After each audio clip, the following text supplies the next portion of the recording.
When I was a child, I lived with my parents in a beautiful mountaintop cottage in Chattanooga, Tennessee.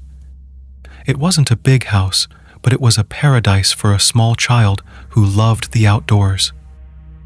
I spent all my time out in the hills. The mountaintop was a small, tight-knit community, and my parents wouldn't bat an eyelash if I would leave the house at first light and not come home until after dark. They knew I was safe, and frankly, were probably glad to have some peace and quiet in the house.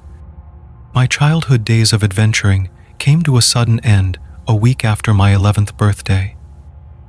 That morning, over our breakfast cereal, my dad had told me the circus had come to town, and overnight had erected a massive red and yellow tent just outside of the baseball field in the valley below. My mouth hung slack-jacked over my Rice Krispies. Chattanooga was a decently sized town, but outside of the baseball field, the aquarium, and the great outdoors, there wasn't much for a kid to do back then. So when my dad offered to take the family to the circus that weekend as part of my birthday celebration, I couldn't believe it.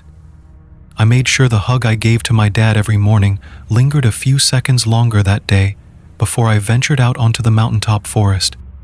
I ran through the forest, legs pumping like pistons. I was so excited. The circus.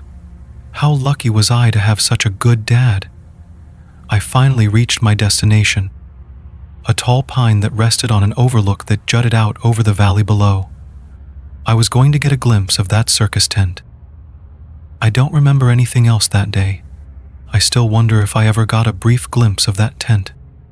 From what I was told, a branch snapped and I fell about 35 feet onto the rock outcrop below, knocking me unconscious. When I didn't come home that night, my parents called the police. Eventually, they found me broken and bloodied and still unconscious. A few days after that, I woke up in the hospital, and a few moments after waking up, I realized I was blind.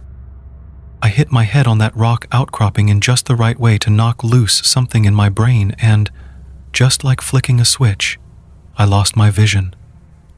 My world that was once filled with green trees, brown dirt, and blue skies was now enveloped in a complete and utter blackness.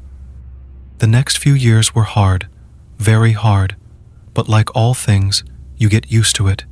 You adapt, you learn new things, you find new passions, and carry on with life. I say all of that to tell you, I'm 40 now. I've been blind now for most of my life.